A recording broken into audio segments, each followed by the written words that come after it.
Hello friends, I am Sayukta and today we are going to learn a Zentangle original pattern, a new one which is called Cubine. Yes, Cubine is a simple line based pattern, not a very complicated pattern, does not involve any curved lines or curves. I am just going to draw a square, not a perfect square, a square like shape, and then select any one corner and draw another square covering that corner. For example, I have taken up this corner and then drawn another square within the bigger square covering one of the corners. You can take any of the corners, and then a line from this corner to this corner, right? In simple terms, or in simply presented, this is the pattern Cubine, right? So you will say, what is this pattern? Just a square and a colored ink area and a line. Basically, Cubine is a pattern which gets its main character from shading, right? So when you shade a Cubine, that is what gives the tangle its third dimension, and that is why shading is a very integral part of the tangle pattern Cubine. Basically, the pattern looks incomplete unless you shade it, right? So when we shade one side of this tangle Cubine, this starts to look like a hollow, right? The inked area looks like a hollow or a window inside, and this Cubine gets its third dimension. Let us see how, right?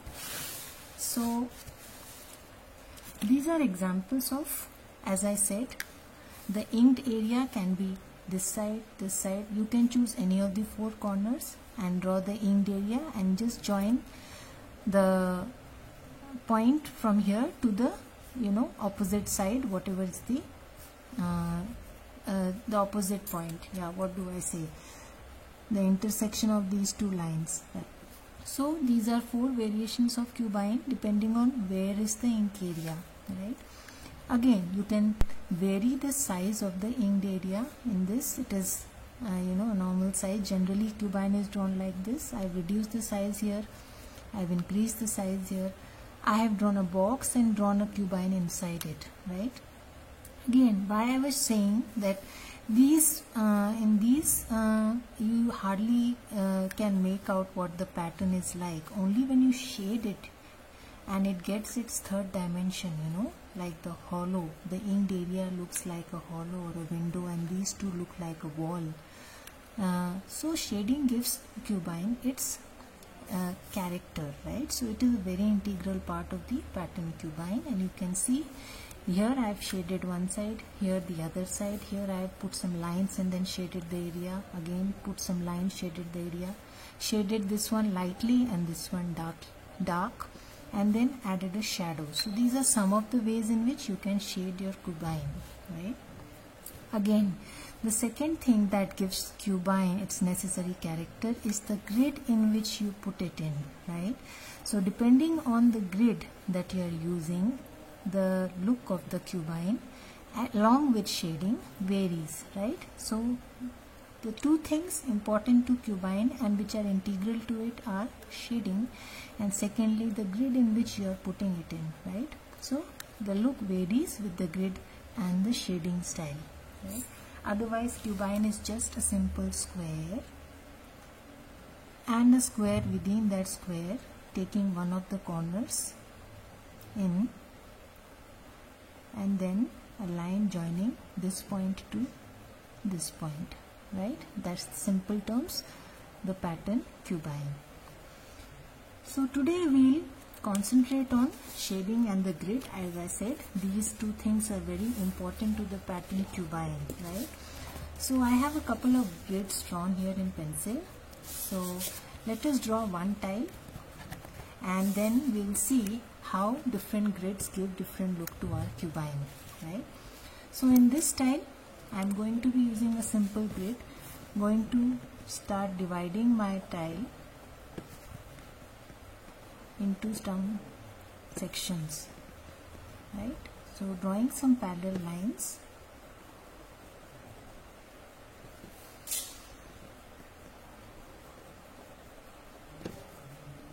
like this, right? If you want, you can ink your border because you want it to be a part of your grid, and we are going to use this grid, right? So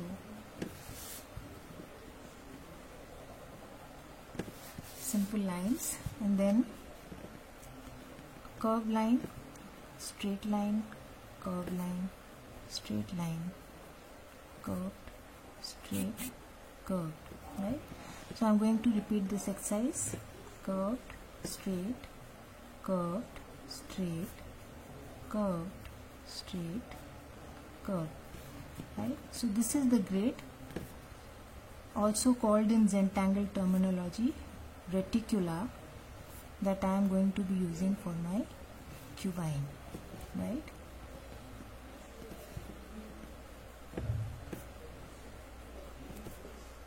So you can use cubine any which ways. There is no hard and fast rule that you have to use certain grid. You can fit it anywhere, but basically the cubine and its look varies a lot with its grid and its shading consecutively, right? So in which grid are you fitting it in and how you are shading it affects the look of the cubine. So that is why I am concentrating on that today, right? So this is my grid, and now I am going to draw cubine inside the squares that I have created, right? So cubine, as you have seen, involves inking. I have taken up one corner and then joining from this point to that point, right? So cubine involves some inking. Again, inking as always adds drama to your tile, right? So this square that I am inking, it can be on any of the four corners. It's not a rule that it has to be on this corner, right? As I showed you in my sketchbook also, the square can be on any of the four sides, and then you can shade accordingly, right? So I am going to be inking one corner that I have chosen on all these squares, right? You can see here I have almost inked all the corners of the squares for my cubine, and I'm on the last one. I'm going to join this corner with this one, right? So like this, you can't really make out what the pattern is except line work, right? Now in this simple pattern, we are going to add some graphite, right?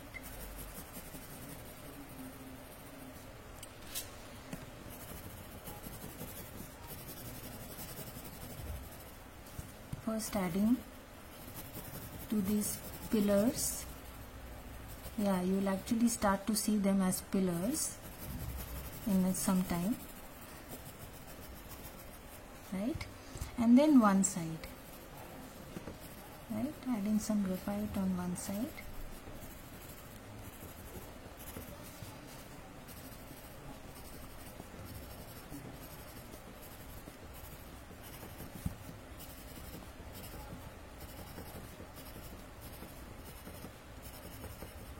Right? And now I'm going to blend it.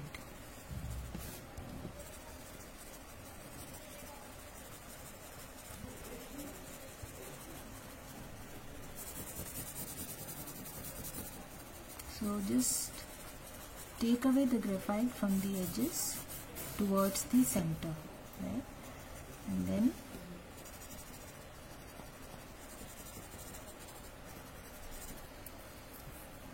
these covering one of the sections of my cubine, with the graphite that I put at the corner. Right. Again blend this one, take it towards the center, but don't cover the entire thing. Right. Again cover one side.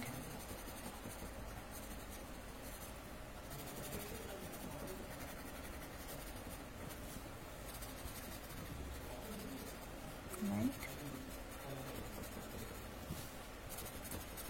So I think by now you can understand it's looking almost like a building or a complex, right?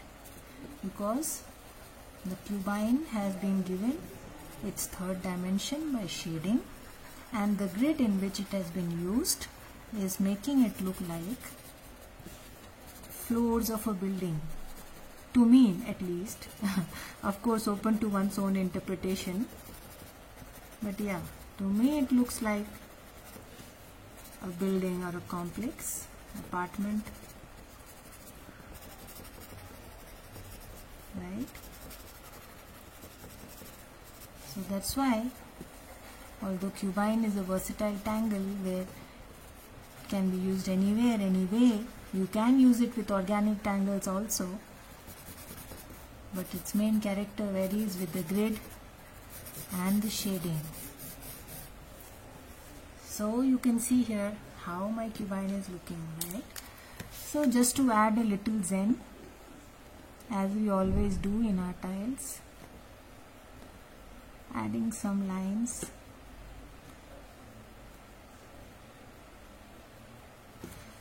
on the alternate curves. Right? You can do this earlier before shading also. I just thought of doing, it came to me later, so I am doing it later, right? So just adding some straight lines to the curvy shapes that I have drawn.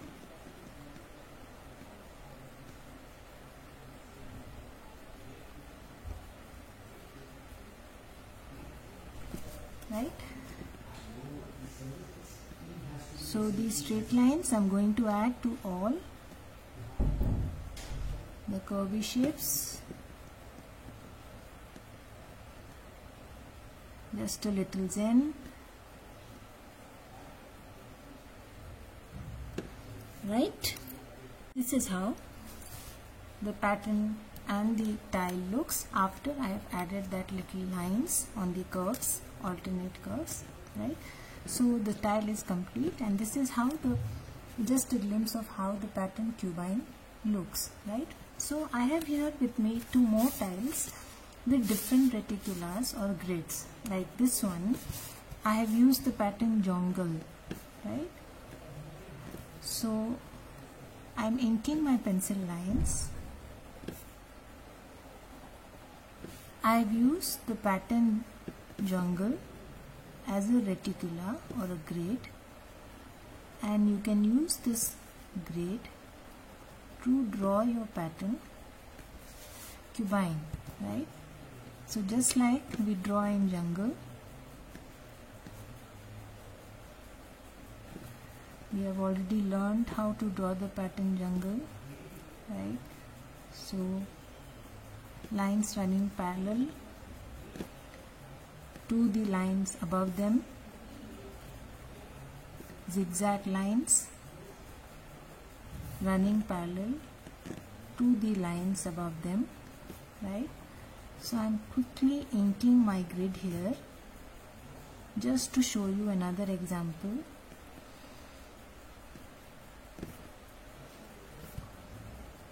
of how cubine looks in different grids, right?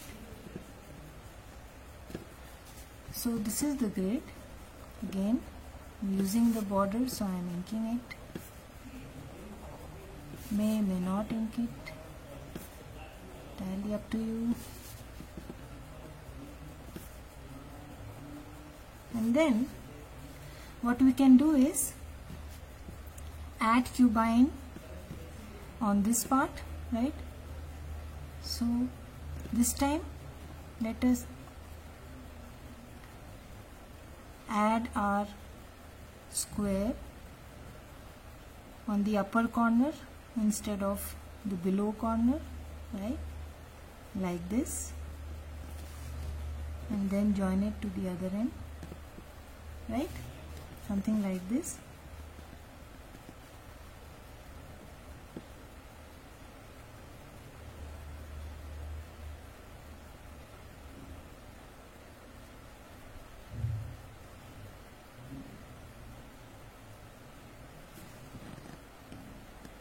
Right, so I'm going to do this for every alternate section, right.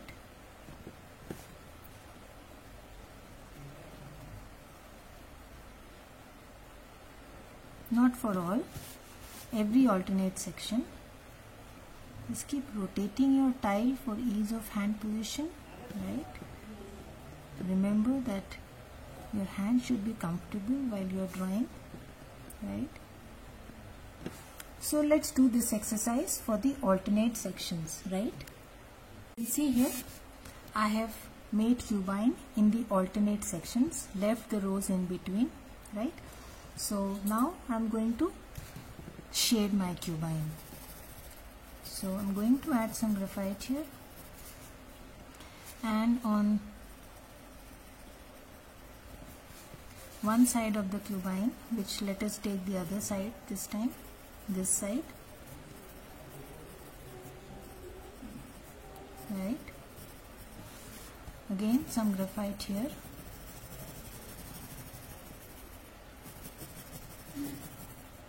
and then take the upper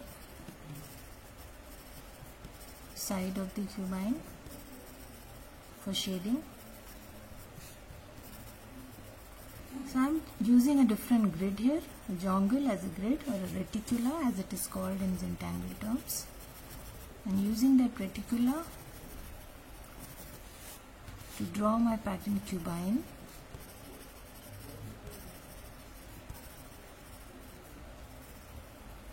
Right, again some graphite here and on one side, right.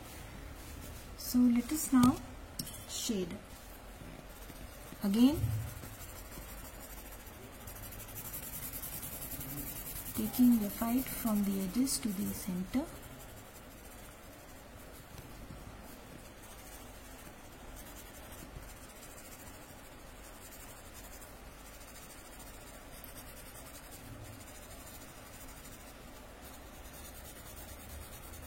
right.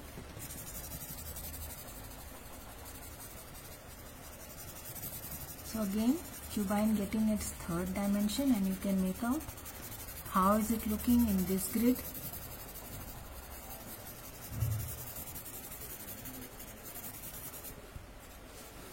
Right.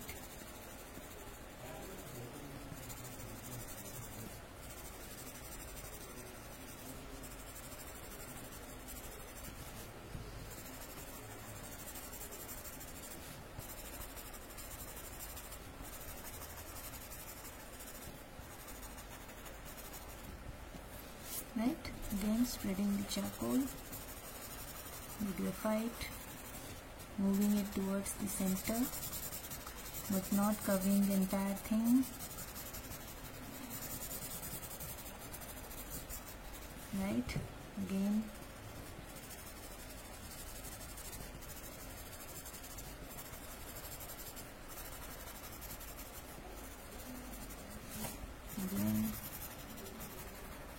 spreading the graphite, taking it towards the center.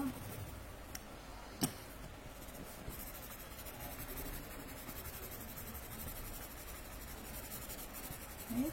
If you want, you can re-emphasize these lines by making them double lines. Entirely up to you, right? Not a compulsion.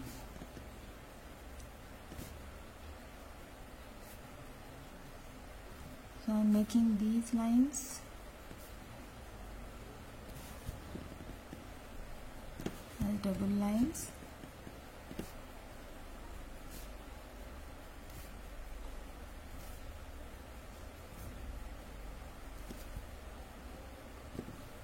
right?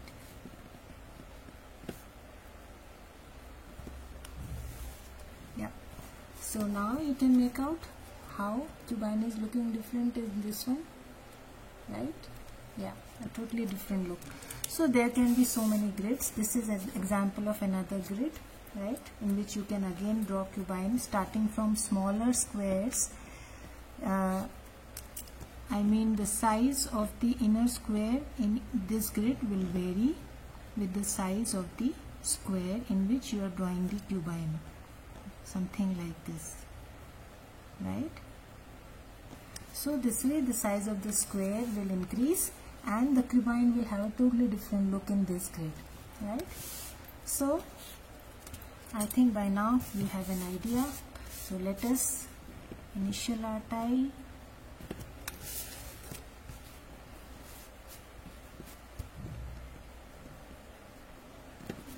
And sign and date it.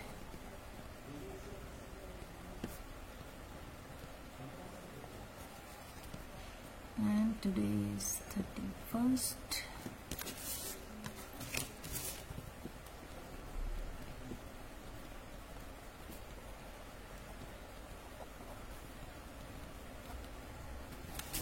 And we'll meet again with another Zentangle original pattern, right? Till then, stay safe and have a good time. Bye bye.